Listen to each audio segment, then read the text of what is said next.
ساری اج دی محفل دے مہمان خاص جنہاں دا خصوصی خطاب ہونا ہے راول پنڈی تو علامہ پروفیسر محمد عمر فیض صاحب سروری قادری آپ پہلی دفعہ علاقے جلوہ گر تھے انشاءاللہ سنتے توارے سارے ایمان تازہ تھی سن تمام دوست تشریف رکھو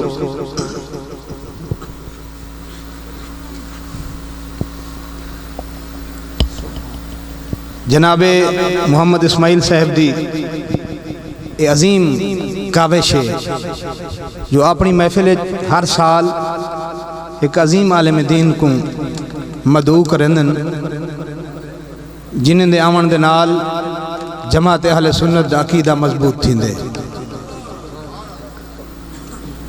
طلب نہیں کہیں تو وزارت کریں دے طلب نہیں کہیں تو وزارت کریں دے وطن دی ظفر نہیں بغاوت کریں دے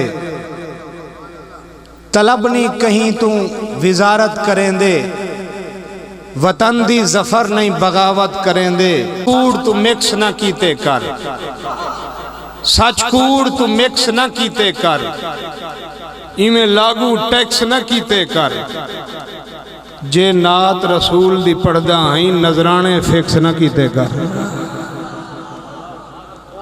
سبحان اللہ تھوڑا جہاں اونچا آکھو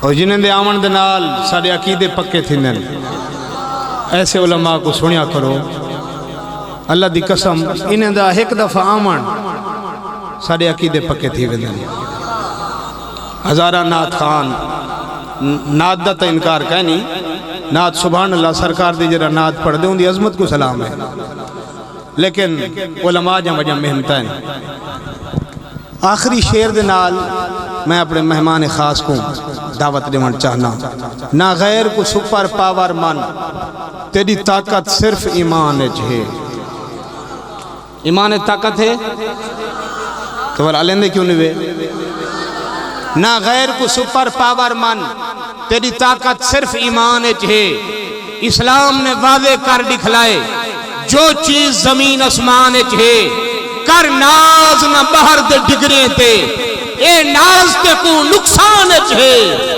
جیڑی سائنس دا ظفر ہے فخر تے کو وہ تیری ساری سائنس قرآن ہے نعرہ تکبیر نعرہ رسالت دیکھو توڑا جتنا نعرہ دا آواز بلند ہو سے اتنا حضرت صاحب خوش تھی دے خطاب کرے سے نعرہ تکبیر نعرہ رسالت اے نبی سین دی خاطر جڑا ہاتھ چاہ سکتے چاہوے نعرہ رسالت نعرہ رسالت نعرہ رسالت نعرہ حیدری علامہ پروفیسر محمد عمر فیض سین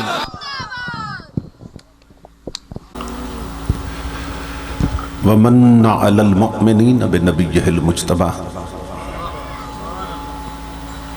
الصلاة والسلام علی سیدنا ومولانا محمد خیر الورا وعلى آلہ واصحابہ المتعدبین بالتقوی اما بعد فاعوذ باللہ السمیع العلیم من الشیطان اللعین الرجیم بسم اللہ الرحمن الرحیم وَأَمَّا بِنِعْمَةِ رَبِّكَ فَحَدِّثْ صدق اللہ مولانا العظیم ان اللہ وملائکتہ یصلون علی النبی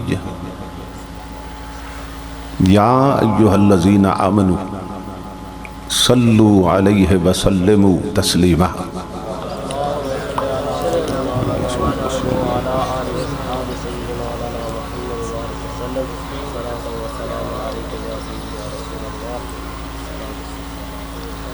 لائق صد احترام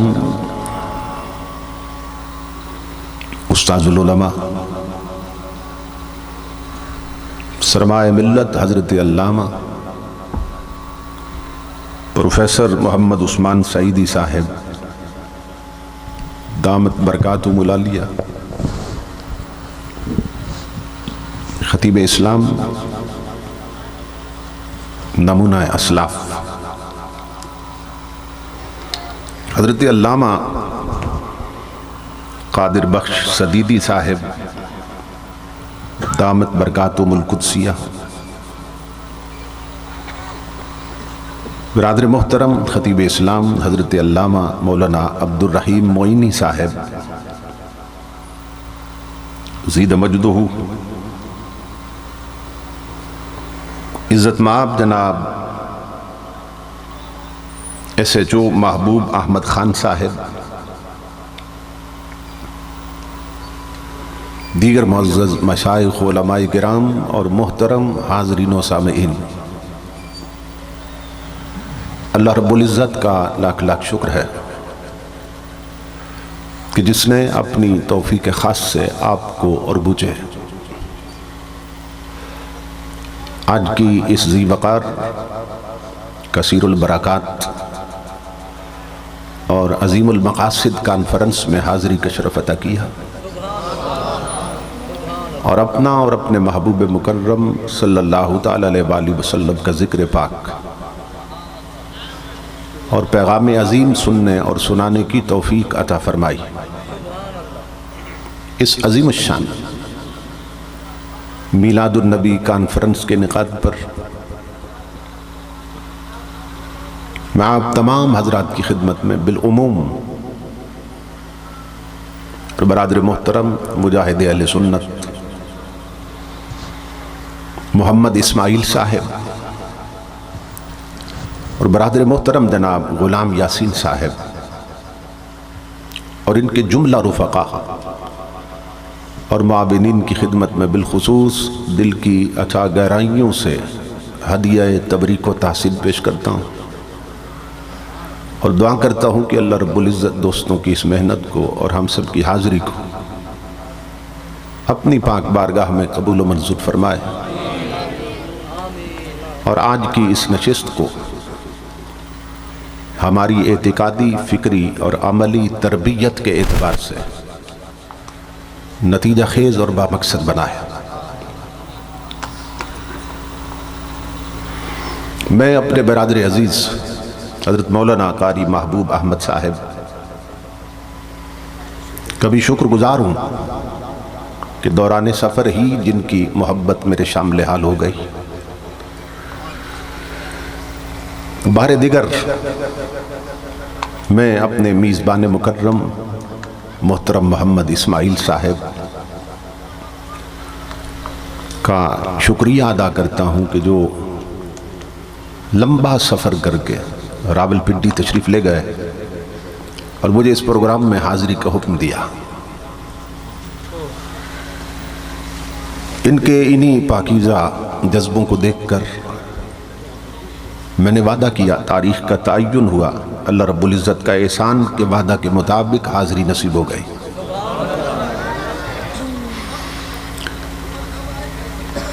تقریر کا مقصد ہی چونکہ قوم کی تربیت ہوتی ہے، جس جلسے سے اور جس خطاب سے آنے والے لوگ کچھ سمجھ کے نہ جائیں، کچھ سیکھ کے نہ جائیں، اس جلسے کا یا اس خطاب کا کوئی مقصد نہیں ہوتا۔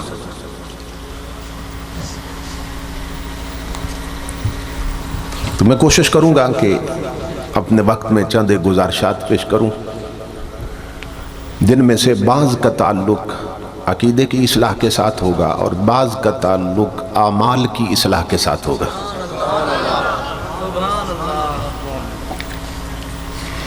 یہ بڑی خوشی کی بات ہے اور سعادت کی بات ہے کہ جگر گوشہ حضرت شاہ سلیمان حضرت صاحبزادہ خواجہ پیر عبد المناف صاحب زید مجدہ مجلس میں جلوہ گر ہونے والے ہیں۔ اللہ رب العزت اس گھرانے کے روحانی فیضان سے ہمیں ہمیشہ مستفیض ہونے کی توفیق عطا فرمائے۔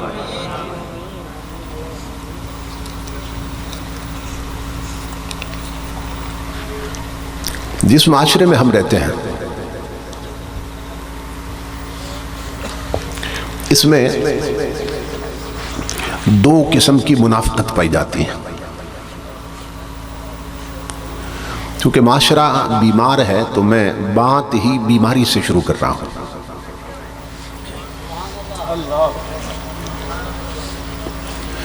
اکثریت کی زندگی چونکہ غیر اسلامی خطوط پہ بیت رہی ہے اور میجارٹی نے اپنی آنکھوں پہ غفلت کی پٹیاں باندھ رکھی اور غفلت کی چادر اوڑھ رکھی ہے. تو اس لیے ہم یہ سمجھنے کی کوشش کریں کہ بیماری کیا ہے. ہم نبی اکرم صلی اللہ تعالی علیہ وآلہ وسلم کے امتی ہونے کے باوجود زوال کا شکار کیوں ہیں اور ہماری قسمت کے فیصلے واشنگٹن اور یورپ میں کیوں ہوتا ہے, گنبد خضرا کے سائے میں کیوں نہیں ہوتا ہے. ہم باطل اور طاغوتی طاقتوں سے خوف کیوں کھاتے ہیں. ہمارے بچے اپنا لباس پہن کر فخر محسوس کیوں نہیں کرتے. ہماری اپنی آئیڈینٹی کیوں ختم ہوتی جا رہی ہے, ہمارا تشخص کیوں خطرے میں ہے, ہماری اپنی پہچان کیوں گم ہوتی جا رہی ہے. بچے ہمارے ہیں اور لباس انگریز کا پہنتے ہیں. بچیاں ہماری ہیں اور فیشن ان عورتوں کو کر رہی ہیں کہ جنہوں نے کلمہ نہیں پڑھا. ملک کلمے کے نام پہ بنا ہے اور قانون یہاں انگریز کا چل رہا ہے.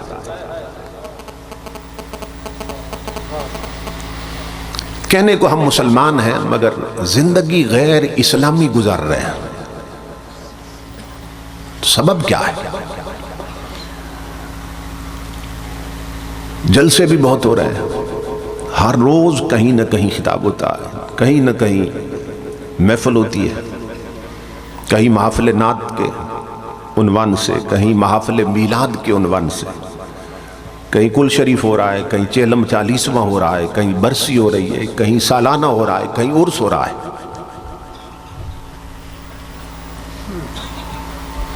تو جلسوں کی کمی نہیں.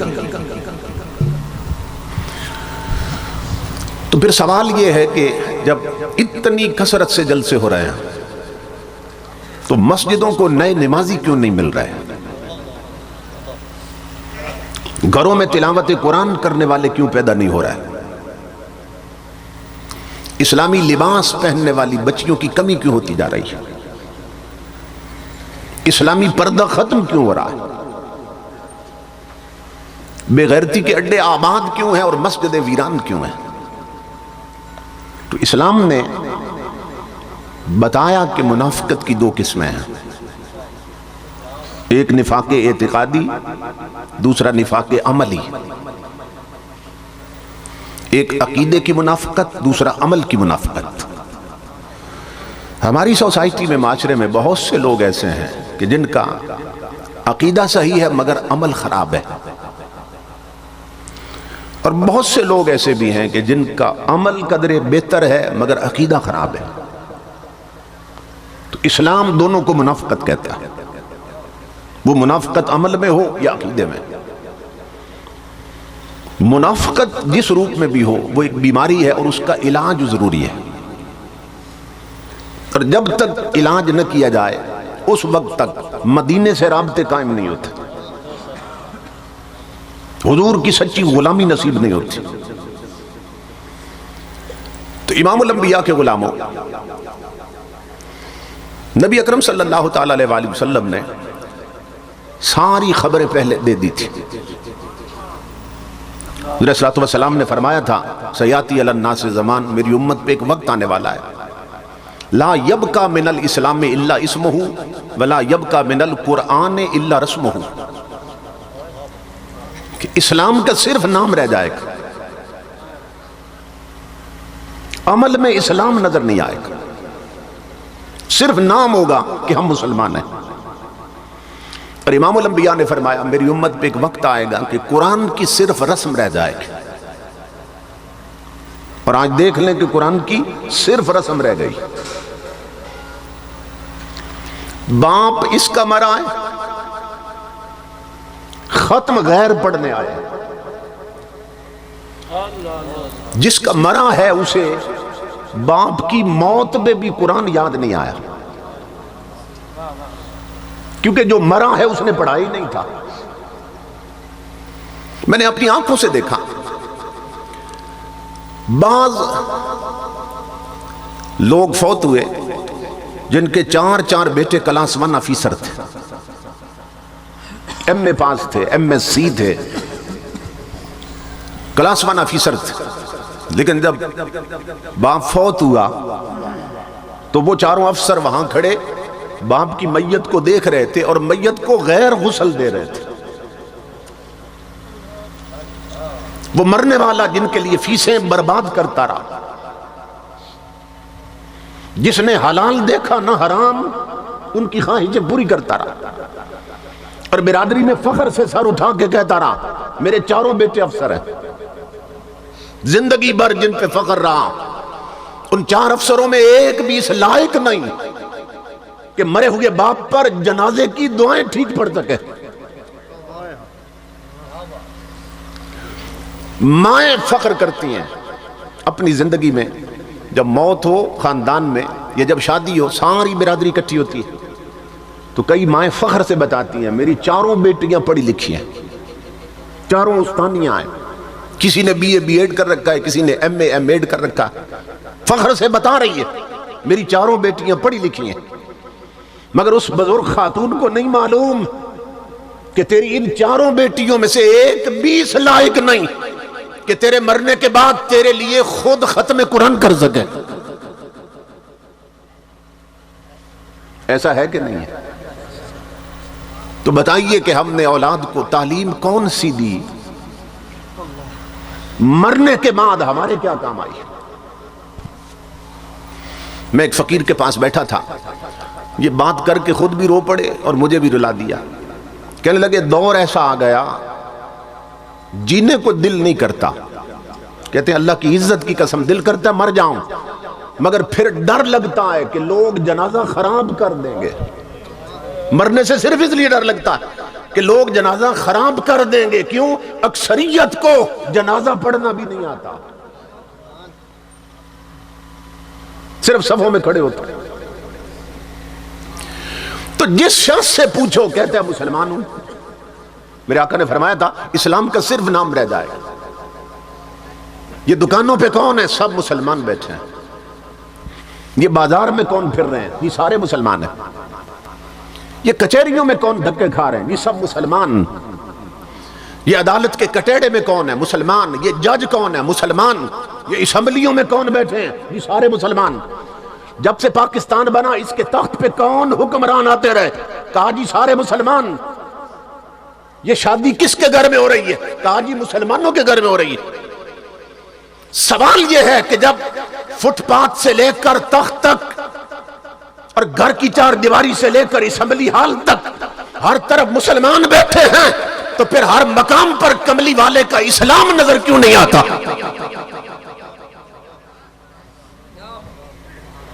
اگر شادی مسلمانوں کے گھر ہو رہی ہے تو کنجریاں کیوں ناچ رہی ہیں؟ اگر مسلمانوں کے گھر میں شادی ہو رہی ہے تو اس گھر کی بہو بیٹیاں اس نبی کی امتی ہیں کہ جس نبی نے اپنی امت کی بیٹیوں کو وضو کر کے اپنے گھر کی 4 دیواری میں مصلی پہ بیٹھ کر اونچی آواز میں قرآن پڑھنے کی اجازت نہیں دی۔ اس نبی کی امت کی بیٹیاں اگر مسلمان ہیں تو ڈھولکی کی تھاپ پر گانے کیوں گا رہی ہیں؟ اگر شادی مسلمانوں کے گھر میں ہو رہی ہے تو میوزک کی آواز کیوں آ رہی ہے؟ اگر شادی مسلمانوں کے گھر میں ہو رہی ہے تو کس کی بہو بیٹیاں بن سمر کر غیر محرم لونڈوں سے ویڈیو اور فوٹو بنوا رہی ہیں؟ اگر بازاروں میں پھرنے والے جوان مسلمان ہیں تو ان کے ہاتھ میں کنجریوں کے کلپ بھرے ہوئے موبائل کیوں ہیں؟ ان کی جیب میں سورہ یاسین کیوں نہیں ہے؟ اگر چھتوں پہ بیٹھنے والی، میری تقریر سننے والی مائیں بہنیں بیٹیاں مسلمان ہیں اور انہیں پڑھنا آتا ہے، تو وہ رومانٹک ناول اور اخبار جہاں کیوں پڑھتی ہیں؟ وہ سیرت عائشہ صدیقہ کی کتابیں کیوں نہیں پڑھتے؟ وہ سیرت فاطمہ الزہرا کی کتابیں کیوں نہیں پڑھتے؟ یا رسول اللہ، حق چار یار، زندہ آباد۔ اگر دکاندار مسلمان ہیں تو ترازو میں تولتے ہوئے ڈنڈی کون مار رہا ہے؟ اگر تاجر مسلمان ہیں تو ملاوٹ والا مال کون بیچ رہا ہے؟ اگر دفتروں میں بیٹھے ہوئے افسر مسلمان ہیں تو رشوت لے کر حرام خوری کون کر رہا ہے؟ اگر تخت پر آنے والے مسلمان ہیں تو پھر ملک میں مصطفیٰ کا نظام نافذ کیوں نہیں ہو رہا؟ اس کا مطلب یہ ہے اسلام کا صرف نام رہ گیا اور قرآن کی صرف رسم رہ گئی۔ انجام غلامی کیا کہیے، بربادی سی بربادی ہے۔ جو درس ہے بطحا نے دیا وہ درس پڑھانا بھول گئے۔ عبرت کا مرکہ یہ پستی اور قابل حیرت یہ مستی، اوروں کو جگانا یاد رہا، خود ہوش میں آنا بھول گئے۔ جلسے صرف ذہنی تعیش کے لیے رہ گئے۔ تھوڑی دیر آؤ، ریفریش ہو جاؤ۔ جلسوں میں انٹرٹینمنٹ کے لیے آتے ہیں، یعنی کانوں کا چسکا پورا کرنے آتے ہیں۔ مقصد کچھ سیکھنا نہیں ہوتا۔ سرتال پہ مست ہیں، موسیقی کی آوازوں پہ مست ہیں، قرآن پڑھو تو بور ہو جاتے ہیں، حدیث سناؤ تو بور ہو جاتے ہیں۔ یہی سبب ہے کہ جلسوں کا کوئی نتیجہ پیدا نہیں ہو رہا۔ آپ جلسے سنتے رہتے ہیں نا، زندگی گزر گئی جلسے سنتے ہوئے، تقریریں سنتے ہوئے، مگر چونکہ حضور کا جو اصل میسج تھا وہ کنوے نہیں ہوا، جو اصل پیغام تھا حضور کا وہ نہیں پہنچا۔ اب صورتحال جلسوں کی یہ ہو گئی، باقی تو چھوڑیے، جلسوں کا حال یہ ہے کہ جلسوں میں آنے والوں کی اکثریت عشاء پڑھ کے نہیں آتی اور فجر جا کے نہیں پڑھتی، تو پھر کس کو دھوکہ دینے آئے؟ مسجدیں ہماری ویران پڑی ہیں، مصلے ہمارے گھروں کے ویران ہو گئے، اور مجلس میں جس شخص کی پشت پہ ہاتھ رکھو واش کے رسول بنا ہوا، یہاں ہاتھ جھنڈے بن رہے ہیں حضور کے نام پہ، اور یہاں سار جھوم رہے ہیں، ہر کوئی ہاتھوں کو جھنڈا بنا رہا ہے مصطفیٰ کے نام پر۔ امام الانبیاء کے غلاموں سنو اللہ کی عزت کی قسم، وہ ہاتھ منافق کے ہاتھ ہیں جو نبی کے ذکر کی مجلس میں نبی کے نام پہ جھنڈا تو بنے مگر 5 وقت اس نبی کے رب کے سامنے عبادت میں جڑ نہ سکیں۔ وہ سر مومن کا سر نہیں، وہ منافق کا سر ہے کہ جو مجلس میں نبی کے نام پہ جھومے مگر 5 وقت نماز میں نبی کے رب کے سامنے جھک نہ سکے۔ وہ مومن کا سر نہیں، وہ منافق کا سر ہے۔ تو جو حقیقتیں ہیں نا، جب تک انہیں تسلیم نہیں کرتے، جب تک ان پہ عمل نہیں کرتے، اس وقت تک نہ رب سے رابطے پکے ہو سکتے ہیں نہ اس کے رسول سے پکے ہو سکتے ہیں۔ نعرہ تکبیر، نعرہ تکبیر، نعرہ رسالت، نعرہ خلافت، نعرہ حیدری، جگر گوشہ پیر پٹھان، جگر گوشہ پیر پٹھان۔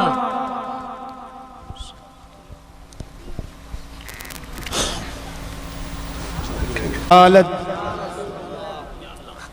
جگر گوشہ حضور شاہ سلیمان حضرت خواجہ عبد المناف سین زیب آستانہ عالیہ توسہ شریف۔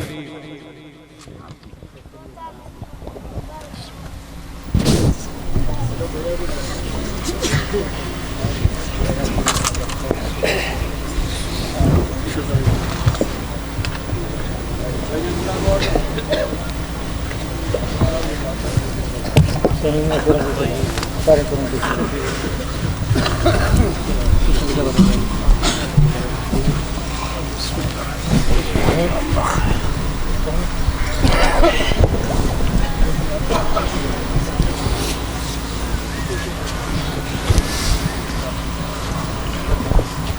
خوشبختی کہ حضرت جلوہ گر ہوئے، اللہ رب العزت ان کا سایہ ہمارے سروں پہ ہمیشہ قائم رکھے۔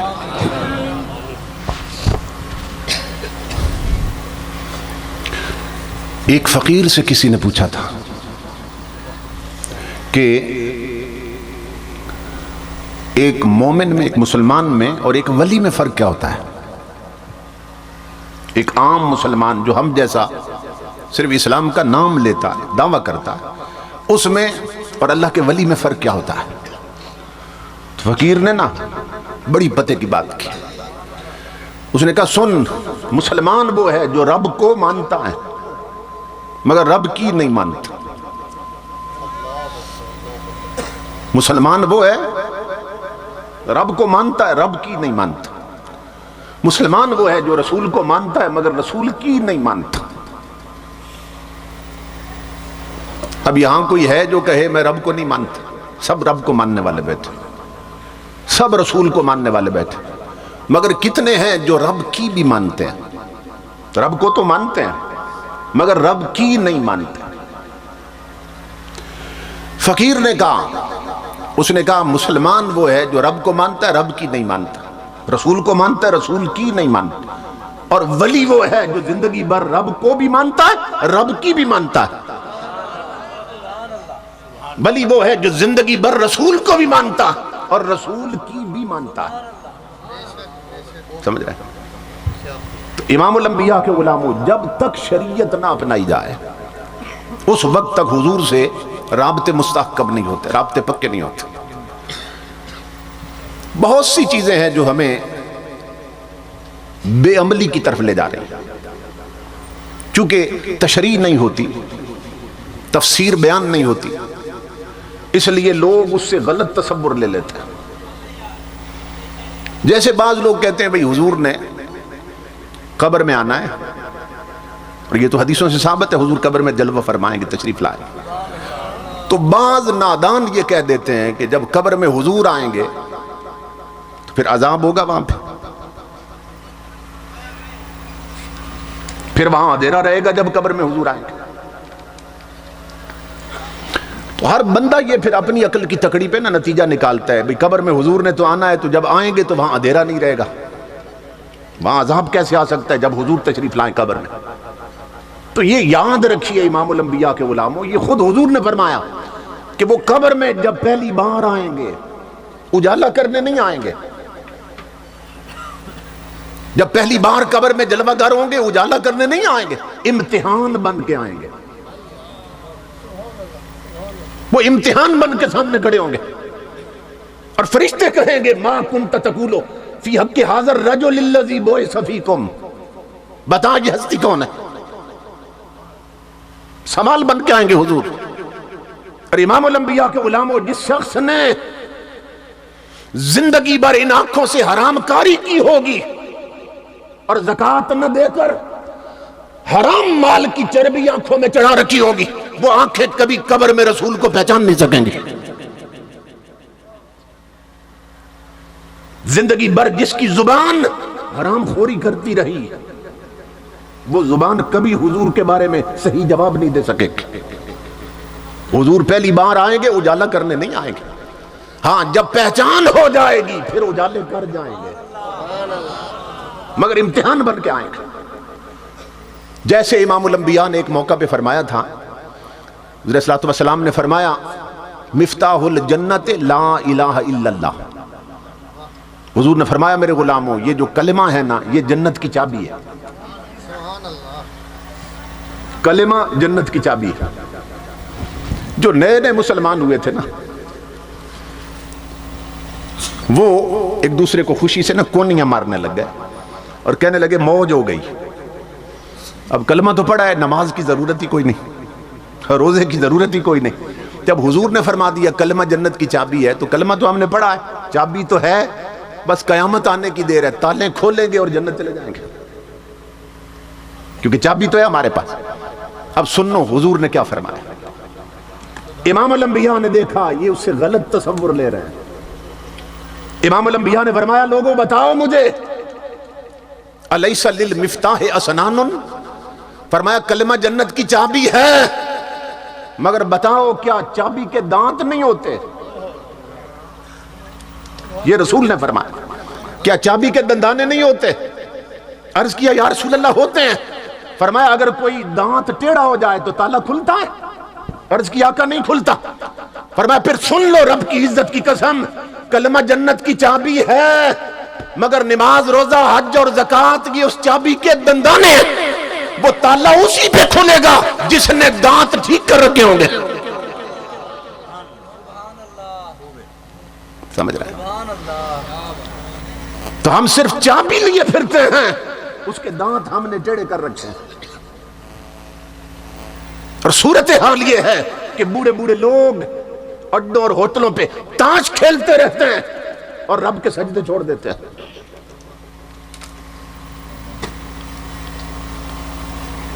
اور ہمارے جوان بالخصوص اس دور کے جوان وہ کرکٹ میچ نہیں چھوڑتے، جمعے کی نماز چھوڑ دیتے. سیالکوٹ کے قریب سودرا میں میرا خطاب تھا، انہوں نے ٹائم لیا 2 مہینے پہلے، کافی عرصہ پہلے ٹائم لیا. پھر اچانک 1 ہفتہ پہلے انہوں نے کہا جی وہ تاریخ بدل دیں، جلسہ نہیں کرنا اس تاریخ. میں نے کہا کیوں؟ کہنے لگے جس تاریخ پہ جلسہ رکھا تھا اس پہ کرکٹ میچ آ گیا، ساری قوم ٹی وی پہ بیٹھی ہوگی، ذکر رسول سننے کون آئے گا؟ اور جو قوم ٹی وی پہ ہوگی اور ذکر رسول چھوڑ دے گی اور مجلس چھوڑ دے گی، اس سے پوچھو کون؟ کہیں گے سب مسلمان ہیں. یہ اسلام ہے؟ یہ صورتحال ہو چکی. تو امام الانبیاء کے غلاموں کتنے جوان ہیں جو کرکٹ میچ نہیں چھوڑتے، جمعے کی نماز چھوڑ دیتے.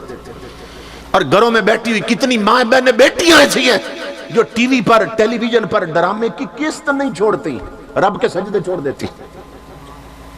اور پوچھو تو کون؟ جی مسلمان. اسلام کس شے کا نام ہے؟ کیا تاجدار کائنات نے طائف میں پتھر اس لیے کھائے تھے کہ ہماری نظر میں اسلام کی یہ حیثیت رجا ہے؟ امام الانبیاء نے فرمایا تھا کل امتی یدخلون الجنت الا من ابا. میرے آقا نے فرمایا میرا ہر امتی جنت جائے گا مگر وہ نہیں جائے گا جس نے انکار کیا. اب دیکھنا حضور کی نظر میں منکر کون ہے؟ منکر کون ہے؟ ہم یہ سمجھتے ہیں شاید رب کا انکار کر دے تو منکر ہے، رسول کا انکار کر دے کہ نبی نہیں مانتا تو منکر نہیں. حضور فرما رہے ہیں جو شریعت پہ عمل نہ کرے وہ بھی منکر.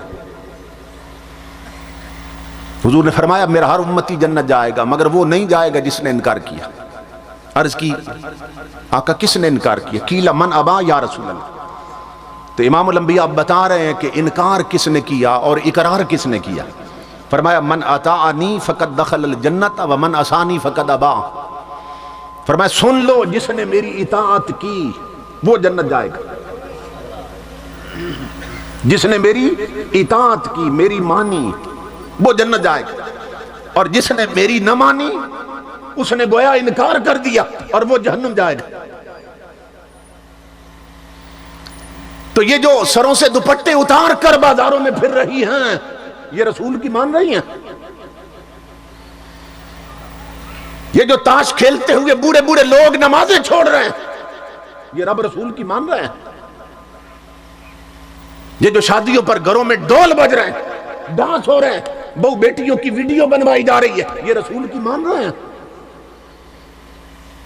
یہ جو بچے ہمارے اور گھٹی میں انگریز کی تعلیم پہلے اور مصطفیٰ کے قرآن سے صرف نظر اور پشت کر رکھی ہے قرآن کی تعلیم کی طرف، یہ رسول کی مان رہے ہیں؟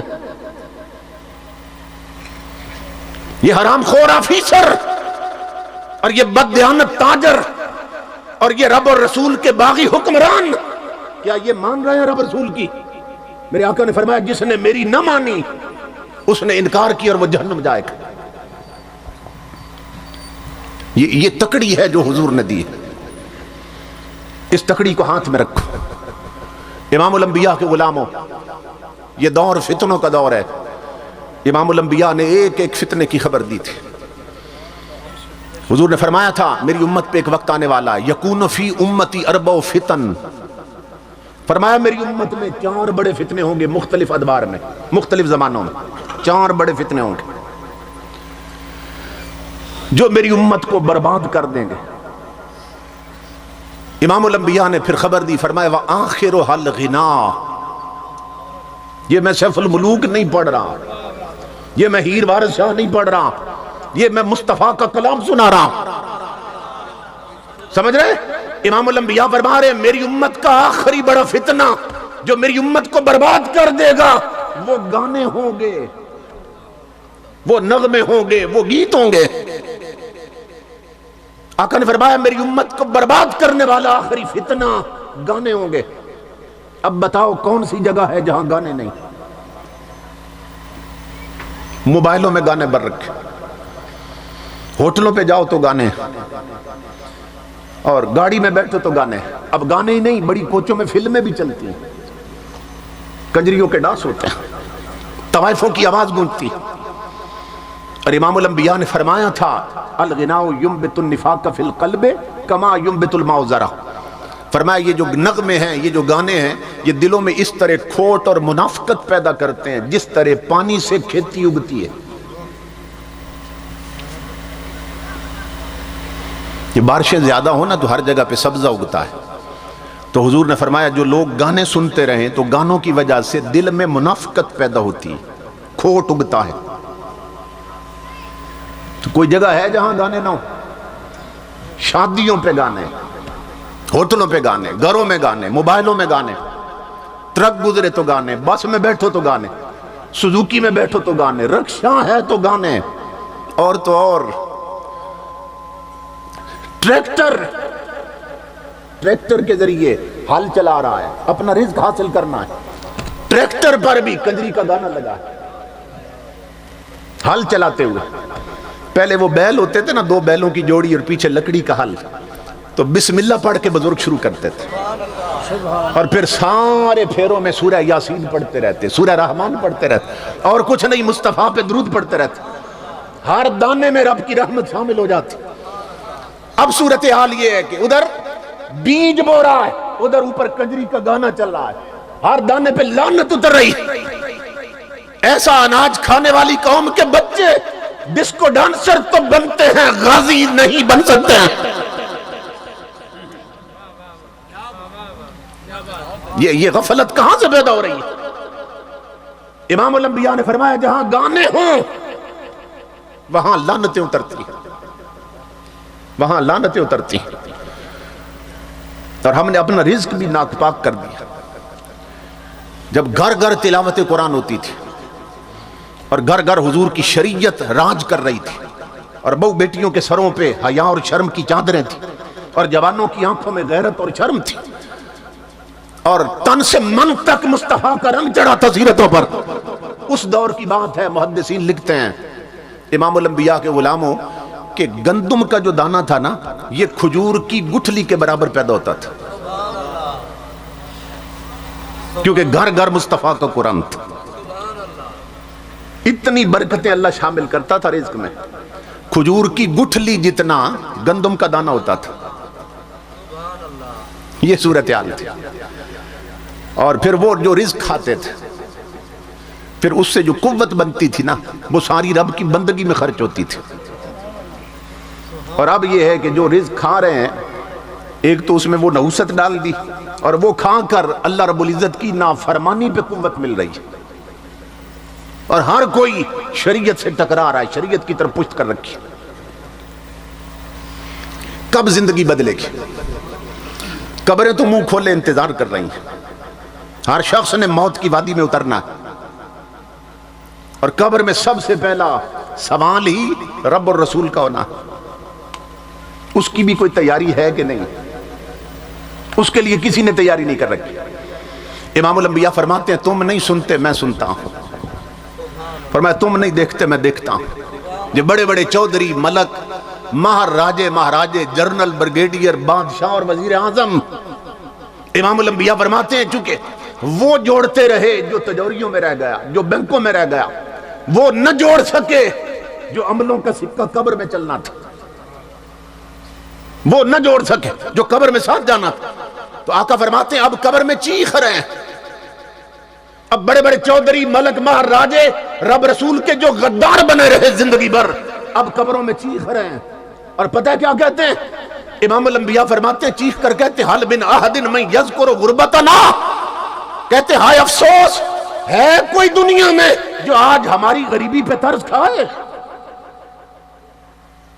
دنیا میں جنہوں غریبوں سے نفرت تھی، جو وڈیرے جو نواب زادے غریبوں سے ہاتھ ملانا توہین سمجھتے تھے، آج قبروں میں چیخ رہے ہیں اور دنیا کی طرف منہ کر کے کہہ رہے ہے کوئی دنیا میں جو آج ہماری غریبی پہ ترس کھائے؟ کیا مطلب کہ ہم دنیا میں جوڑتے رہے، وہی رہ گیا جو قبر میں عمل آنے تھے وہ ساتھ نہ تھے۔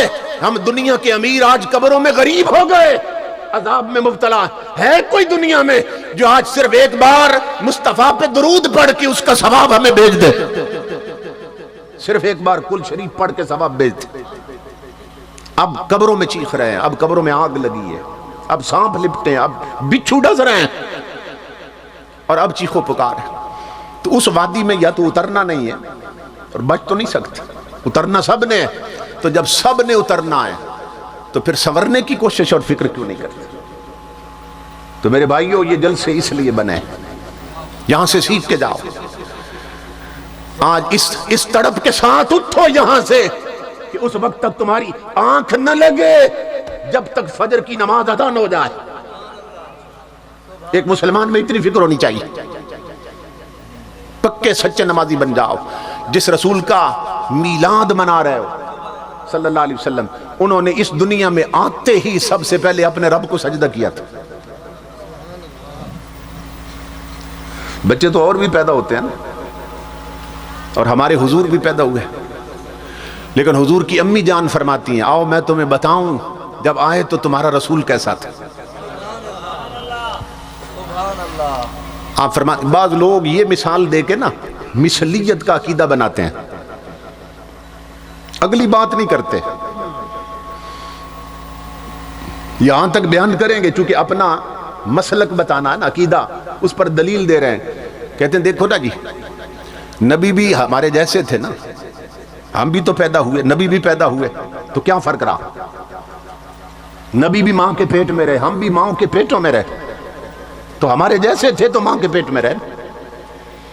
سادہ لوگ ماذ عقل کی تکڑی پہ تولتے ہیں اور وہ بھٹک جاتے ہیں، کہتے ہیں نبی باقی ہمارے جیسے تھے، وہ بھی ماں کے پیٹ میں رہے، ہم بھی رہے، وہ بھی جنم دیا ایک عورت نے، انہیں بھی، ہمیں بھی عورتوں نے جنم دیا، تو ہمارے جیسے تھے نا۔ اب عقیدے کی بات سمجھا رہا ہوں، اور ہر شخص کا دل گواہی دے گا کہ وہ جھوٹ ہے، یہ سچ ہے، کوئی شک نہیں۔ تم بھی ماں کے پیٹ میں رہے، میرا مصطفیٰ بھی اپنی والدہ کے بطن مقدس میں رہا، مگر اپنی ماں سے بھی پوچھ اور میرے آقا کی امی جان سے بھی پوچھ، جب تو ماں کے پیٹ میں آیا تو اسے کتنی الٹیاں آئی تھی، کتنی بار جی متلایا تھا، کتنی بار دل خراب ہوا تھا، پھر املی چاٹتی تھی، پھر کھٹے اچار کھاتی تھی، جو کھاتی تھی الٹا نکلتا تھا۔ اور تو بھی ماں کے پیٹ میں رہا، تیرے آنے سے تیری ماں کو الٹیاں لگ گئیں، دل خراب ہونے لگا۔ اب حضرت آمنہ سے پوچھ، وہ فرماتی ہے رب کی عزت کی قسم جتنا عرصہ مصطفیٰ میرے پیٹ میں رہے، کھانا کھا کے مجھے ڈکار آتی تھی تو ڈکار سے بھی مشک و عنبر کی خوشبوئیں آتی تھی۔ اگلی بات بھی تو بتا، صرف یہ بیان نہ کر کہ نبی بھی پیدا ہوئے، ہم بھی پیدا ہوئے، انہیں بھی عورت نے جنم دیا، ہمیں بھی ماں نے جنم دیا، تو ہمارے جیسے تھے۔ اگلی بات بھی بتا کہ جب تو پیدا ہوا تھا تو خون نکلا تھا، آمنہ فرماتی ہے جب مصطفیٰ پیدا ہوئے تو نور نکلا تھا۔ کہ خون والا بھی نور والے کی مثل ہو سکتا؟ یہ اگلی باتیں بھی تو بتاؤ نا۔ تو امی جان فرماتی ہیں حضور کی جب میرا لال آیا تو بتاؤں تمہیں کیسا تھا؟ آپ فرماتی ہے لما ودعت ولدی محمدا، لوگو جب میں نے محمد کو جنم دیا صلی اللہ علیہ وسلم، جب میرا لال جلوہ گر ہوا تو کیسا تھا؟ فرماتی ہیں وَدَعْتُهُ مَكْحُولًا مَدْحُونًا مَسْرُورًا مُطَيَّبًا مَخْتُونًا سَاجِدًا لِلَّهِ رَافِعًا يَدَيَّ إِلَى السَّمَاءِ۔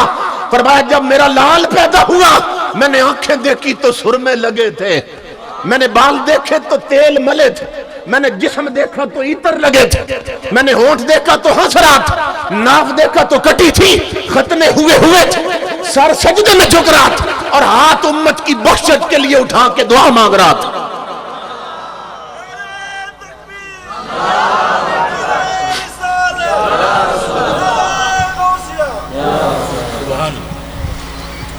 وَدَعْتُهُ مَكْحُولًا، آنکھیں دیکھی تو سرمے لگے تھے، مدہوناً، سر دیکھا تو تیل ملے تھے، مسروراً، ہونٹ دیکھا تو ہنس رہا تھا، مطیباً، جسم دیکھا تو عطر لگے تھے، ساجداً للہ، سر دیکھا تو رب کے سجدے میں جھکا تھا، اور رافعاً یدیہ الی السماء، اور ہاتھ اٹھا کر امت کی بخشش کی دعا کر رہا تھا۔ امام الانبیاء کے غلاموں، کیا باقی پیدا ہونے والے بچے بھی یوں ہوتے ہیں؟ یہ بھی تو بتاؤ کہ پھر آئے تھے تو کیسے آئے تھے؟ صرف یہی رک جانا کہ آئے تھے، پیدا ہوئے تھے، ہم بھی پیدا ہوئے تو ہمارے جیسے تھے؟ نہیں، اگلی بات بھی بتاؤ۔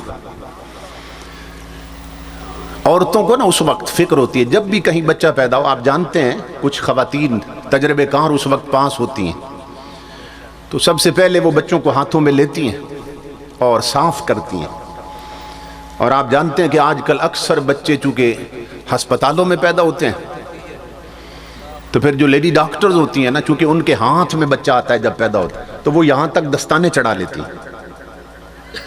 ان سے پوچھو دستانے کیوں چڑھائیں؟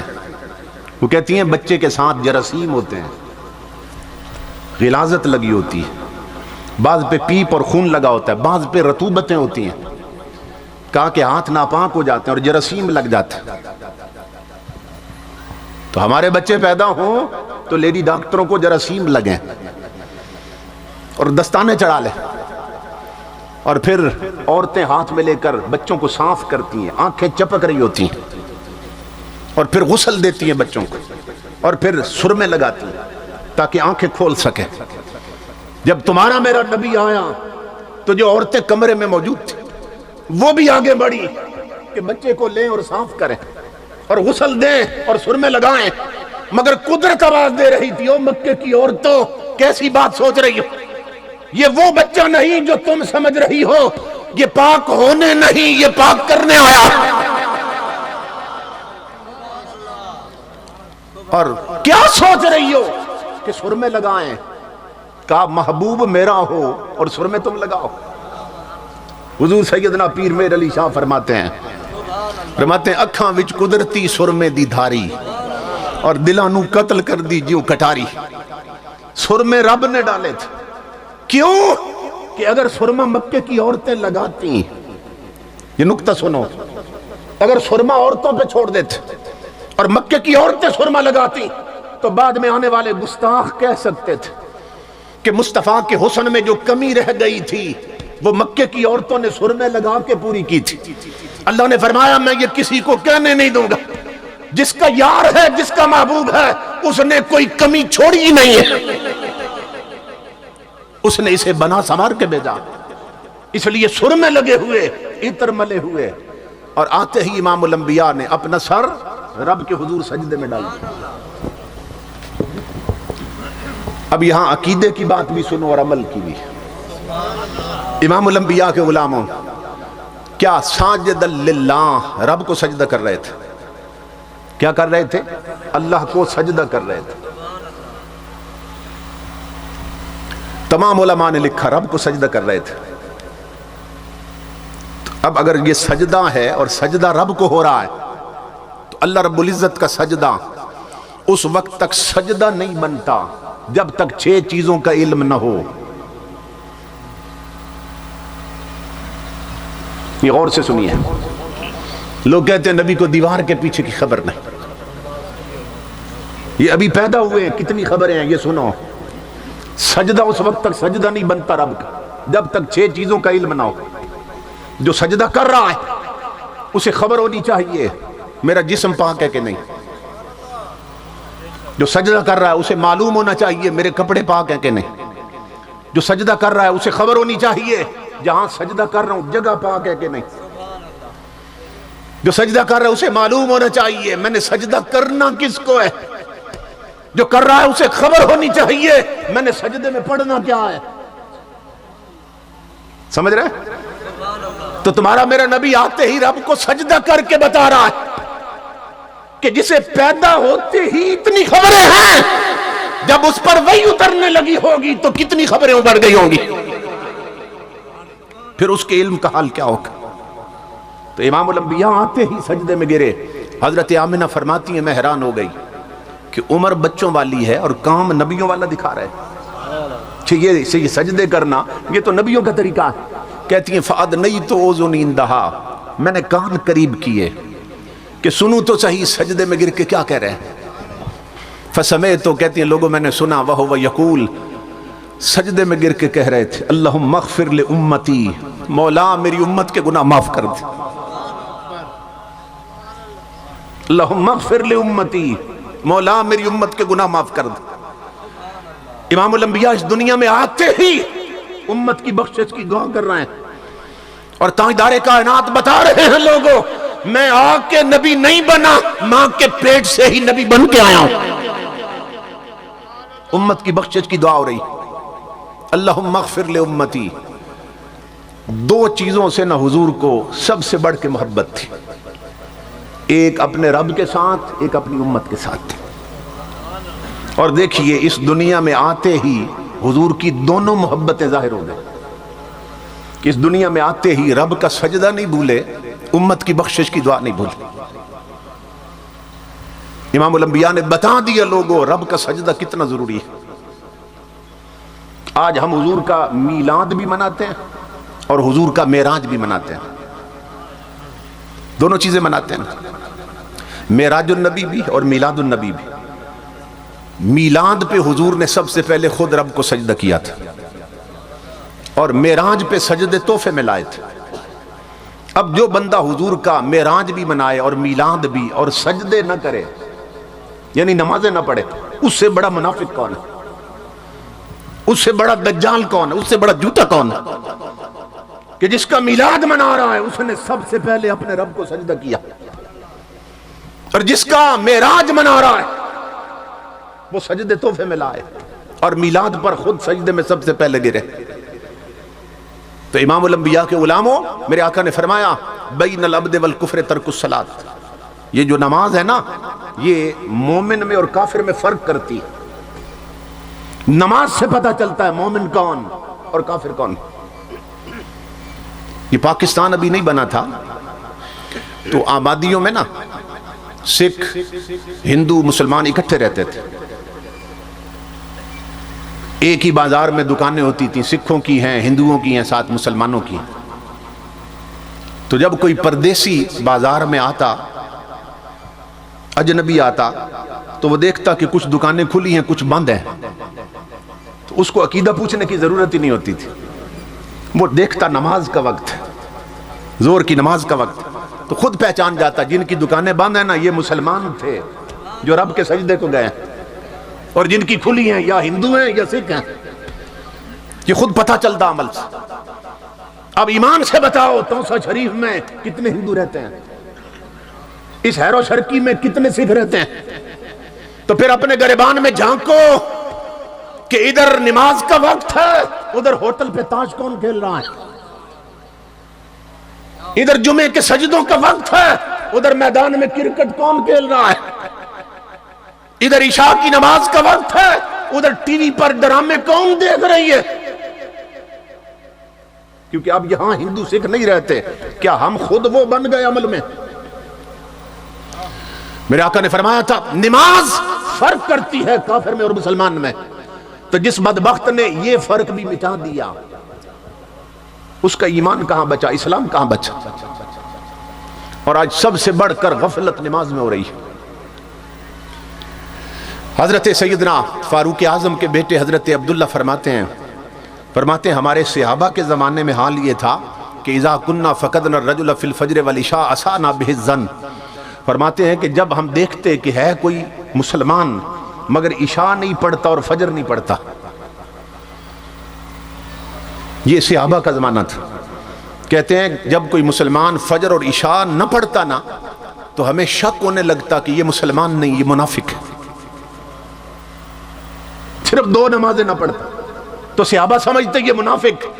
آج ہمیں دیکھ لیتے تو ہمیں کافر سمجھتے کہ ہم تو 5 چھوڑ بیٹھے ہیں. تو نماز ایک ایسا عمل ہے جو مومن اور کافر میں فرق کرتا ہے. امام الانبیاء کے غلاموں، لاہور میں ایک بزرگ زندہ ہیں، ابھی اسی دور کی بات. آنکھوں کا آپریشن ہوا، ٹانکے لگے آنکھوں میں. ڈاکٹر نے کہا کہ بزرگوں آپ ایسا کریں کہ 3 دن آپ نے سجدہ نہیں کرنا، اشارے سے نماز پڑھ لیں، سجدہ نہ کریں، کیونکہ سر جھکے گا تو ایسا نہ ہو کہ بوجھ پڑے آنکھوں پہ اور ٹانکے نکل جائیں، دوبارہ تکلیف ہو جائے. تو وہ گھر والے کہتے ہیں ہمارے اس بزرگ نے 3 دن اشارے سے نماز پڑھی، سجدہ تو نہیں کیا مگر 3 دن روٹی بھی نہیں کھائی، روٹی چھوڑ دی بزرگ نے. کہتے ہم نے کہا بزرگوں ڈاکٹر نے سجدے سے روکا ہے، روٹی سے تو نہیں روکا، آپ نے روٹی کیوں چھوڑ دی؟ تو کہتے ہیں ان کی چیخ نکل گئی. کہنے لگے میرے بچوں اصل بات یہ ہے کہ جسے سجدہ نہیں کرنا اس کا رزق کھاتے ہوئے مجھے شرم آ رہی ہے. اور میرے بھائی وہ صرف 3 دن کی بات تھی، انہیں رزق کھاتے ہوئے شرم آ رہی تھی. اور تو ماں کے پیٹ کی کوٹھڑی سے لے کر قبر کی دیواروں تک اس کی ہزاروں نعمتیں کھاتا ہے اور اسی رب کے سجدے چھوڑ بیٹھا ہے. بتا تو کس مقام پہ؟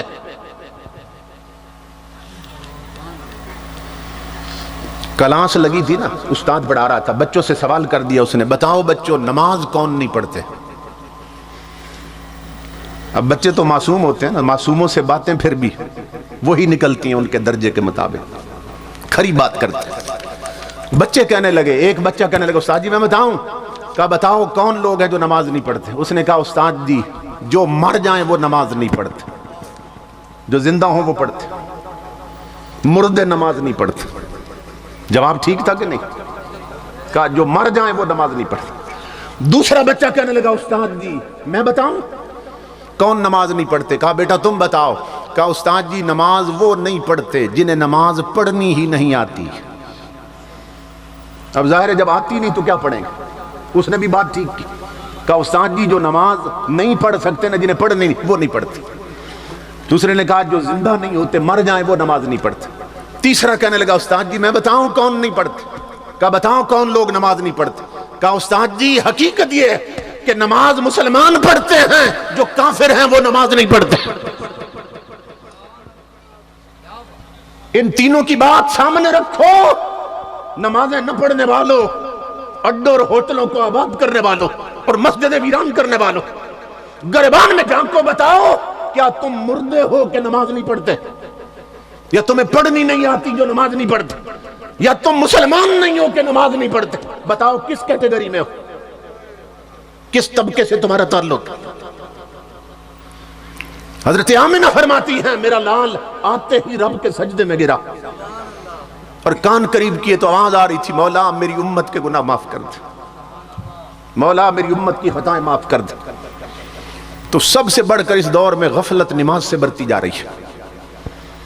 اگر ہم نے رب کے سجدے نہ چھوڑے ہوتے تو آج ہمیں یہ دن دیکھنے نصیب نہ ہوتے کہ آج ہماری قسمت کے فیصلے واشنگٹن میں ہو رہے ہیں. امام الانبیاء کے غلاموں، جو لوگ سجدے کرتے ہیں نا، اللہ فرماتا ہے کہ پھر میں انہیں بلند کرتا ہوں، جو جتنا جھکتا ہے اتنا اٹھا دیتا ہے. جھکنے سے عظمت ملتی. آپ دیکھتے ہیں نا یہ جھکڑ چلتے ہیں، آندھی آتی ہے، بہت تیز ہوائیں چلتی ہیں، تو آپ دیکھتے ہیں کہ بڑے بڑے درخت جڑوں سے اکھڑ جاتے ہیں، روڈ کئی بند ہو جاتے ہیں، ٹریفک جام ہو جاتی ہے. کیوں جی آج ٹریفک کیوں رک گئی؟ کہتے ہیں رات کو جھکڑ آیا تھا نا، درخت گر گیا سڑک پہ. ایسا ہوتا ہے کہ نہیں ہوتا؟ مگر ایمان سے بتائیں کہ یہ جو گھاس کے چھوٹے چھوٹے تنکے ہوتے ہیں جنہیں بکریاں کھاتی ہیں، جنہیں گائے بھینس کھاتی ہیں، تنکے، یہ بھی کبھی اکھڑے ہوئے دیکھیں؟ جتنے بھی جھکڑ چلیں، جتنی بھی آندھی آئیں، یہ بھی کبھی اکھڑے؟ کیا سبب ہے؟ ان کا جوڑ کیا ہے درختوں کے ساتھ؟ وہ کتنے اونچے تھے، یہ کتنے نیچے تھے. وہ کتنے بلند، یہ کتنے پست، وہ کتنے طاقتور، یہ کتنے کمزور. وہ اکھڑ گئے، یہ بچ گئے. کیوں بچے اور وہ اکھڑے کیوں؟ اللہ کے ولی کہتے ہیں غور کر تجھے سمجھ آ جائے. کہا وہ جو اکھڑے ہیں اس لیے اکھڑے کہ انہوں نے گردنیں تانی تھی، سرکشی دکھائی تھی، تمرد اور انحراف تھا. تو جو اکڑے تھے وہ اکھڑے. یہ جکڑ اور آندیاں ان تنکوں پر بھی آئی ہیں، مگر یہ ایک چھوٹا سا کام کرتے رہے. کیا؟ جکڑ ادھر سے آیا نا تو یہ ادھر جھک گئے، آندھی ادھر سے اٹھی تو یہ ادھر جھک گئے. کہا نادان دیکھ، اکڑنے والے اکھڑتے رہے، جھکنے والے بچتے رہے.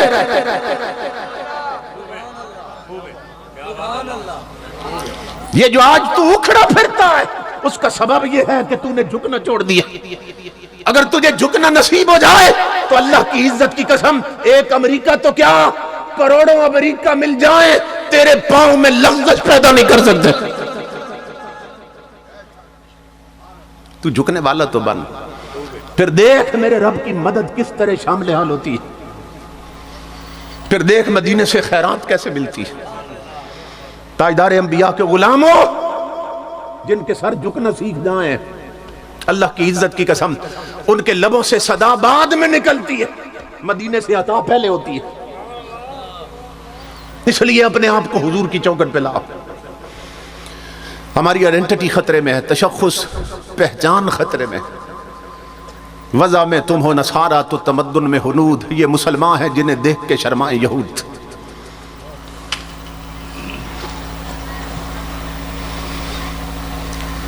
یہ جب 65 کی جنگ ہوئی ہے نا تو انڈیا کی آرمی نے ایک پروگرام بنایا تھا 65 کی جنگ میں. انہوں نے کہا کہ ذرا سروے رپورٹ پیش کرو اور جائزہ لو کہ پاکستان کا بارڈر کہاں سے کمزور ہے، کہ ہم وہاں سے حملہ کریں رات کے وقت جہاں سپاہی کم ہوں پاکستان کے، وہاں سے ہم داخل ہو جائیں گے پاکستان میں، پھر جو ہوگا دیکھا جائے گا. انہوں نے اپنے سپائیز بھیجے، اپنے جاسوس. انہوں نے جائزہ لیا. انہوں نے جا کے خبر دی کہ جو رنگ پور کا محاذ ہے نا، سیالکوٹ کے قریب رنگ پور کا محاذ، وہاں پاکستان کی آرمی اور فوجی بہت تھوڑے ہیں. اگر ہم وہاں سے حملہ کریں تو لاہور تک ہمارا راستہ کوئی نہیں روک سکتا. تو اب یہ پکا پروگرام بن گیا کہ یہاں سے داخل ہونا ہے رنگ پور کے محاذ سے، اور زور کی نماز ہم نے، جو زور کا وقت ہے نا، ہم نے لاہور میں پہنچنا ہے اور بادشاہی مسجد کو شراب خانے میں بدل دینا ہے اور نماز نہیں پڑھنے دیں گے. بعض نے کہا ہم ناشتہ وہیں پہ کریں گے، مگر یہ پروگرام تھا کہ مسجد کو شراب خانے میں بدلنا ہے. ادھر آرمی نے یہ پلاننگ کر لی، پکا پروگرام بن گیا. ادھر اسی گاؤں کا ایک کمار، ذات کا کمار، یہ جو برتن بناتے ہیں مٹی کے، وہ بیان کرتا ہے اللہ کی عزت کی قسم لوگوں، میں دوسرے گاؤں گیا تھا اور اپنے گاؤں کی طرف جا رہا تھا، جنگل سے گزر رہا تھا، خچر پہ میں سوار تھا یا اپنے گدھے پہ، 2 بوریاں بھی لاد رکھی تھی، خود اوپر بیٹھا تھا. اچانک میں نے دیکھا کہ ایک بجلی چمکی ہے، ایک روشنی پڑی اور کوئی سوار تھا جو گولی بن کے نا تیزی سے میری سواری کے قریب سے گزر گیا، اور جدھر رنگ پور کا محاذ تھا ہمارا گاؤں ادھر چلا گیا، غائب ہو گیا. وہ اتنی تیزی سے گزرا، ایک بجلی چمکتی جا رہی تھی کہ میرا جو خچر تھا وہ ڈر گیا اور ڈر کے نہ وہ اچھلا. تو جب وہ کودا تو میں بھی گر گیا، میری بوریاں بھی گر گئی. وہ کہتا ہے میں پریشان تھا کہ یہ کیا شے تھی، آج تک اتنی تیز رفتار میں نے سواری نہیں دیکھی. اور اب پریشانی دوسری یہ تھی کہ یہ بوریاں کون رکھوائے گا. تو میں اسی پریشانی میں تھا کہ ایک نہ چمک اور پڑی، روشنی. کہتے ہیں میں نے دیکھا تو ایک اور سوار گھوڑے پہ بیٹھا تھا، چہرے پہ نقاب، ہاتھ میں تلوار ہے، اور بجلی کی طرح تیزی سے گزر گیا. وہ بھی نکل گیا. وہ کہتا ہے میں بوریاں بھول گیا. میں نے کہا جدھر سے آ رہے ہیں نا، میں دیکھوں کوئی اور نہ آتا، اسے کہوں گا میری بوریاں رکھوا جا. وہ کہتا ہے میں نے جب دیکھا تو دور سے نا ایک بڑی چمک نظر آ رہی تھی جو پہلے سے بھی زیادہ روشن. کہتا ہے میں نے دور سے ہی ہاتھ جوڑے، میں نے یوں ہاتھ جوڑے، میں نے کہا میری بوریاں رکھوا جا. وہ چمک قریب آئی نا، تو ایک سواری میں بدل گئی. ایک گھوڑا تھا، ایک سوار، اس پہ چہرے پہ نقاب ہے، ہاتھ میں تلوار ہے. میرے قریب آ کر فرمانے لگے میں تیری بوریاں رکھواؤں، میں بہت جلدی میں ہوں. وہ کہتے ہیں وہ سوار گھوڑے سے نہیں اترا، اوپر سے ہی نہ جھکا تھوڑا سا، تلوار کی نوک سے، میں نے ابھی ہاتھ نہیں لگایا تھا کہ اس نے دونوں بوریاں اٹھا کر نہ خچر پہ رکھ دی، تلوار کی نوک سے. کمار کہتا ہے مجھے تو بوریاں بھول گئی. میں نے اس کی سواری کی لگام پکڑ لی. میں نے کہا رب کا واسطہ ہے مجھے بتا تو کون ہے، کہ اتنی طاقت میں نے آج تک نہیں دیکھی انسانوں میں. یہ روحانی قوت، جسمانی قوت نہیں. تو کون ہے؟ اور چہرے پہ نقاب ہے. اپنا پتہ بتا کہاں سے آیا. کہتا اللہ کی عزت کی قسم. وہ ہنس پڑے اور ہنس کر فرمانے لگے سن، اللہ کی عزت کی قسم، ہم پاکستان کے نہیں مصطفیٰ کے مدینے سے آئے. کہتا ہے جب میں نے مدینے کا نام سنا میری چیخ نکلی. میں نے کہا اب مر جاؤں گا، لگام نہیں چھوڑوں گا جب تک نام نہیں بتائیں گے آپ کون ہے. اور اب یہ بھی بتائیں جو پہلے گئے تھے وہ کون تھے، اور آپ کون ہے. فرمانے لگے میں بڑی جلدی میں ہوں، تجھے بتاتا ہوں، لگام چھوڑ. کہتا ہے میں نے کہا بتائیے کون ہے. تو فرمانے لگے سن اللہ کی عزت کی قسم، جو پہلے گیا تھا وہ حسن تھا، پچھلا حسین تھا، اور میں ان کا باپ علی المرتضیٰ جا رہا ہوں. اللہ اکبر. یا رسول اللہ، حق چار یار ہے. یا علی، یا علی، زندہ آباد. مولا کائنات فرمانے لگے ہم کملی والے کی مجلس میں تھے، ہم مدینہ میں بیٹھے تھے. جب ہندوؤں نے پروگرام بنایا کہ مسجد میں شراب پینی ہے، میرا مصطفیٰ تڑپ اٹھا، کہا حسن حسین اٹھو، ملک بنا ہے میرے نام پہ اور اس کی مسجد میں ہندو شراب پینا چاہتے ہیں. حسن اٹھے، حسین اٹھے. نانا کیا حکم ہے؟ فرمایا حسین جلدی کرو، کربلا میں تو نے دین بچایا تھا، آج رنگ پور میں پاکستان بچانا ہے.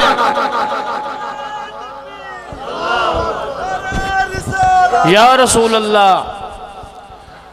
امام الانبیاء کے غلاموں، وہ کتنے احمق ہیں جو کہتے ہیں نبی کو دیوار کے پیچھے کی خبر نہیں. اور نادان، اگر 65 کی جنگ میں نبی نے تیری خبر لی نہ ہوتی تو آج تیری خبر ملنی مشکل تھی.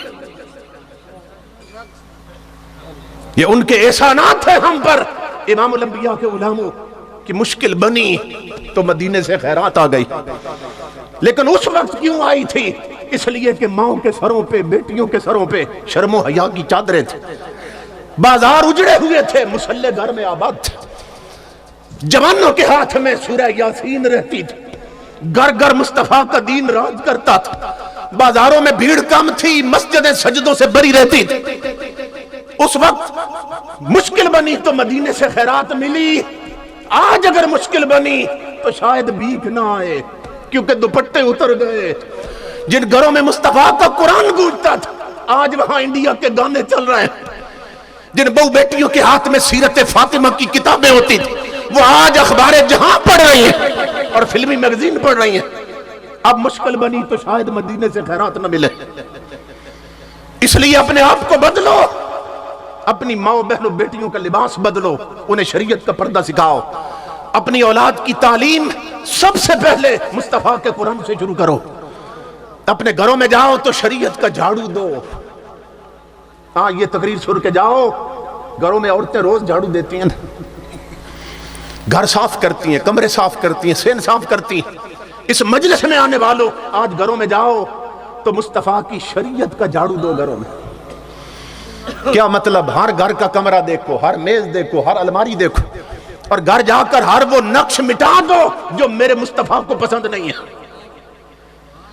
ہر وہ کنیکشن کاٹ دو جس نے مدینے کے کنیکشن کچے کر رکھے ہیں اور کاٹ رکھے ہیں.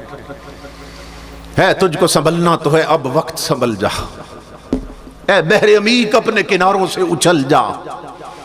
غافل تجھے پا کر لے آئے ہیں پھر جال، تو باز ہے بلبل نہیں بستان سے نکل جا. باطل سے نہ ڈر، جنگ کے میدان میں اتر جا. رکھ حق پہ نظر، ماہو سریا سے گزر جا. اور کی تجھ کو حسین ابن علی نے یہ وصیت، مرنا ہے تو ڈر موت سے، جینا ہے تو مر جا. موتو قبل ان تموتو، مرنا ہے تو ڈر موت سے، جینا ہے تو مر جا۔ تقدیر الہی کے نوشتے بھی وہی ہیں، اللہ بھی وہی، اس کے فرشتے بھی وہی ہیں، اتریں گے ملائک تیری امداد کو اب بھی، گر ذات خدا سے تیرے رشتے بھی وہی ہیں۔ اپنے رابطے جوڑو بندگی کے اپنے رب کے ساتھ، غلامی کے رابطے جوڑو اپنے رسول کے ساتھ، پھر دیکھو گھر گھر کس طرح میرے مصطفیٰ کا فیض اترتا ہے۔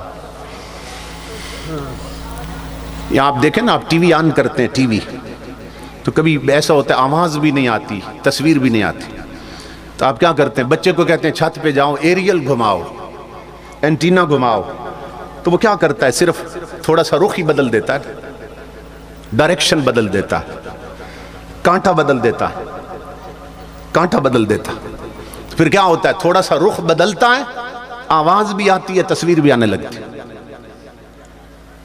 اسی طرح ہوتا ہے، تھوڑا سا رخ بدلتا ہے۔ تو امام غزالی فرماتے ہیں نادان اپنے دل کا رخ کر گنبد خضرا کی طرف، اپنے اس اینٹینے کا رخ تو ٹھیک کر، اس کی ڈائریکشن تو صحیح کر مدینے کی طرف۔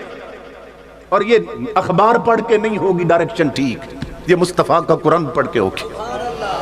یہ اڈوں اور ہوٹلوں پہ تاش کھیل کے ڈائریکشن نہیں بنے گی مدینے کی طرف، یہ مصطفیٰ پہ درود پڑھ کے بنے گی۔ یہ سجدے میں سر ہوں گے تو یہ ڈائریکشن صحیح ہو جائے گی۔ تو کہا اپنے دل کے اینٹینے کا رخ کر مدینے کی طرف، جب رخ ہو جائے گا مدینے کی طرف تو پھر درود پڑے گا تو مصطفیٰ کا دیدار بھی ہوگا، کملی والے کا جواب بھی آئے گا۔ تو ہمارے جسم کا رخ ہی مدینے سے پھر چکا ہے، ہم نے تاجدار کائنات کی شریعت کی طرف پشت کر رکھی ہے، اس لیے آج ہر شخص پریشان ہے اور پوری امت بحیثیت امت زوال اور ذلت کا شکار ہے۔ تو میرے بھائیو، ان جلسوں کا مقصد یہ ہے ٹوٹے ہوئے رابطے پھر جڑ جائیں، جو پیشانیاں سجدوں سے محروم ہیں ان میں سجدوں کا نور پھر لوٹ آئے، ہماری گردنوں میں غلامی رسول کے پھر پٹے آ جائیں، اور اندر سے باہر تک عملاً ہم حضور کے غلام بن جائیں۔ جب گھر گھر شریعت راج کرتی تھی، چونکہ ماں بہنیں بیٹیاں سن رہی ہیں، آخری بات ان کے حوالے سے عرض کرتا ہوں، جب گھر گھر حضور کی شریعت راج کرتی تھی تو اس وقت کیا ہوتا تھا؟ ایک بزرگ فرماتے ہیں، میں دریا کے کنارے جا رہا تھا، دیکھا کہ ایک بندہ اپنی چھوٹی سی بچی 7-8 سال کی اس کے ساتھ آیا بیٹھا تھا، اور اس نے نا جال پھینک رکھا تھا دریا میں، مچھلی کا شکار کر رہا تھا۔ کہتے ہیں میں نے دیکھا اس نے جال نکالا تو 1-2 مچھلیاں آئیں جال میں، اس نے اس بچی کو دی کہ ٹوکری میں ڈال دو، تو بچی نے نا مچھلیاں پکڑ لی۔ اس نے باپ کو دیکھا کہ جب وہ پھر دوبارہ جال پھینکنے لگا تو بچی نے آنکھ بچا کے وہ مچھلیاں پھر دریا میں پھینک دی۔ کہتے میں بڑا حیران ہوا کہ بچی ٹوکری میں نہیں رکھتی مچھلیاں، پھر دریا میں پھینک رہی۔ تھوڑی دیر گزری، باپ نے پھر جال نکالا، پھر 1-2 مچھلیاں بچی کو دی، ٹوکری میں رکھ دی، پھر جال پھینکنے لگا تو بچی نے آنکھ بچا کے پھر وہ مچھلیاں دریا میں پھینک دی۔ کچھ دیر کے بعد باپ سمجھا کہ اب ٹوکری بھر گئی ہے، جب جال سمیٹ کے آئے نا ٹوکری کے پاس تو ٹوکری خالی تھی۔ اس نے بچی کو پکڑ لیا، کہنے لگا بیٹی میں نے مچھلیاں پکڑی تھی اور تجھے کہا تھا ٹوکری میں ڈال دو، تو ٹوکری تو خالی، مچھلیاں کہاں گئی؟ بچی اب اس دور کی بچی تھی، جھوٹ بھی نہیں بولا، بچی رو پڑی، رو کر کہنے لگی ابا ناراض نہ ہونا، وہ مچھلیاں پھر میں نے دریا میں پھینک دی۔ کہا بیٹی میری محنت 2 گھنٹے لگ گئے تھے، 3 گھنٹے لگ، اتنی محنت کیوں ضائع کر دی تو؟ بچی رو کر کہنے لگی ابا میری بھی تو سن، ابھی 2 دن پہلے کی بات ہے، تروی الرسول اللہ صلی اللہ علیہ وسلم، ابا تو نے خود مجھے اپنے نبی کی حدیث سنائی تھی۔ یہ غور کرو اس بات، بچی کہنے لگی 7 سال کی، ابا 2 دن پہلے تو نے مجھے اپنے نبی کی حدیث سنائی تھی۔ میں نے جب یہ واقعہ پڑھا تو میں رو پڑا، میں نے کہا کیسا سہانا وقت تھا جب باپ بیٹیوں کو نبی کی حدیثیں سناتے تھے۔ آج بدبخت باپ ایسے ہیں جو اخبار جہاں خرید لاتے ہیں بیٹی کے لیے، جو فلمی میگزین دیتے ہیں بیٹیوں کو، جو کنجریوں والی تصویروں والے اخبار گھروں میں اٹھا لاتے ہیں، جن سے بچیاں فیشن لیتی ہیں۔ ایسے بدبخت، وہ کیا سہانا وقت تھا کہ باپ بیٹیوں کو صرف اپنے نبی کی باتیں سناتے تھے۔ بچی کہنے لگی ابا 2 دن پہلے تو نے مجھے حدیث سنائی تھی۔ کہا کون سی حدیث؟ کہنے لگی ابا آپ نے سنایا تھا کہ امام الانبیاء فرماتے ہیں، کیا فرماتے ہیں؟ ما یقع سمکن فی شبکتن، ما یقع سمکن فی شبکتن الا اذا غفلت عن ذکر اللہ، کہ کملی والے فرماتے ہیں کوئی مچھلی اس وقت تک شکاری کے جال میں نہیں پھنستی جب تک رب کا ذکر چھوڑ نہ دے، جب تک رب کے ذکر سے غافل نہ ہو جائے اس وقت تک مچھلی جال میں نہیں پھنستی۔ تو ابا جب مچھلیاں جال میں پھنسی اور آپ نے مجھے دی کہ ٹوکری میں رکھ، تو ابا مجھے ڈر لگ گئے، مجھے اپنے آقا کی حدیث یاد آ گئی، میں سوچنے لگی کہ ان مچھلیوں نے رب کا ذکر چھوڑا تو جال میں پھنسی، تو ابا اس ڈر سے میں نے پھینک دی کہ یہ غافل مچھلیاں کھا کر ہم بھی اپنے رب سے غافل نہ ہو جائے۔ میری ماں بہنوں بیٹیوں سوچو، وہ 7 سال کی بچی ہے، اس کی یہ فکر ہے۔ آج بوڑھی عورتوں کی فکر ماری گئی کہ ٹی وی پہ بیٹھی ہیں، بازاروں میں پھر رہی ہیں اور سجدے چھوڑ بیٹھی ہیں اور زندگیاں غیر اسلامی حدود پہ گزار رہی ہیں۔ اس دور کی چھوٹی چھوٹی بچیوں کی فکر یہ تھی اور ان کا کردار یہ تھا۔ تو یہ خیرات ملتی ہے تاجدار کائنات کی شریعت پر عمل کرنے سے۔ اگر اپنے گھروں میں حضور کی شریعت کی باتیں کرو گے، سب سے پہلے اولاد کی گھٹی میں حضور کی شریعت کی تعلیم رکھو، باقی ہر تعلیم بعد میں دو، سب سے پہلے بچوں کو قرآن پڑھاؤ، ضروری دینی تعلیم دو انہیں، پھر جو مرضی انہیں بناؤ، ڈاکٹر بناؤ، انجینئر بناؤ، جو مرضی افسر بناؤ، اسلام منع نہیں کرتا، مگر گھٹی میں سب سے پہلے قرآن رکھو۔ جب گھٹی میں قرآن ہوگا تو پھر وہ افسر جب بن کے بیٹھے گا نا دفتر میں کرسی پر، تو اللہ کی عزت کی قسم وہ آفیسر بعد میں نظر آئے گا، مصطفیٰ کا غلام پہلے نظر آئے گا، کیونکہ اس کی گھٹی میں قرآن ہوگا۔ تو ہماری یہ کشتی جو اس وقت ہچکولے کھا رہی ہے اور ڈوبنے کے قریب ہے، یہ بچ سکتی ہے، ہم کنارے لگ سکتے ہیں اگر اپنے گھروں میں حضور کی شریعت لے آئیں، تاجدار کائنات کا نظام اپنائیں، آقا کی تعلیمات کو عام کریں۔ میں اپنے ان بھائیوں کو مبارکباد دیتا ہوں۔ بہت کم علاقے ہیں جہاں اس طرح کے جذبے رکھنے والے لوگ، اب غلام یاسین صاحب جو ہیں وہ ملتان میں رہتے ہیں، اور میرے یہ بھائی محمد اسماعیل صاحب یہ راجن پور میں، کتنا دور فاصلہ، مگر اپنی مٹی سے وفا کر رہے ہیں۔ اب یہ جو محنت یہاں کرتے ہیں، وہاں اگر صرف تھوڑی سی پیشکش کر دیں تو شہر کی بڑی سی بڑی مسجد والے شکر کریں گے کہ ہمیں آفر کر رہے ہیں، جلسہ کرتے ہیں، مگر وہاں سے آ کر یہاں تاجدار کائنات کی محبت کے چراغ جلاتے ہیں۔ اتنی محنت اور خلوص سے اتنا لمبا سفر کر کے پنڈی جا پہنچے ہیں، کیوں؟ اس لیے کہ تاکہ اپنی مٹی سے وفا ہو، اور میرے علاقے کے لوگ ان کے سینے کہیں بجھ نہ جائیں اور تاجدار کائنات کی تعلیمات سے محروم نہ رہ جائیں۔ اسی درد کے تحت انہوں نے مجھے بلایا۔ میں آپ کی سر تال والا تو مقرر نہیں ہوں کہ آپ سر کے لیے تو نہیں آئے تھے، امام الانبیاء کے غلاموں، میں نے تو آپ کو حضور کی حدیثیں سنائی ہیں، اللہ کا قرآن سنایا۔ تو یہ ان بھائیوں کی تڑپ تھی جو مجھے یہاں لائی۔ یہاں پہنچ کر مجھے بہت زیادہ خوشی ہوئی، ہر شخص محبت کا پیکر نظر آیا، جو بزرگ ملا، جو جوان ملا، امڑتی ہوئی محبت نظر آئی۔ اللہ رب العزت اس علاقے پر، اس گاؤں پر اپنی غیر فانی برکت نازل فرمائے، اور اس حاضری میں جو سب سے بڑا میرے لیے شرف بنا وہ یہ ہے کہ میں نے حضرت قبلہ پیر پٹھان رضی اللہ تعالیٰ عنہ آپ کی قدموں میں حاضری دی اور وہاں زیارت کا شرف پایا۔ میرے لیے سب سے بڑا عزت اور یہ ہے، اس حاضری کا ما حصل یہ ہے، سب سے بڑا جو نتیجہ مجھے نصیب ہوا۔ اللہ رب العزت اس گھرانے کے علمی روحانی فیضان کو تا قیام قیامت جاری و ساری رکھے، اور ہم سب کو ہمیشہ مستفیض ہونے کی توفیق عطا فرمائے۔ اب جس کے جی میں آئے وہی پائے روشنی، ہم نے تو دل جلا کے سر عام رکھ دیا، وما علینا الا البلاغ۔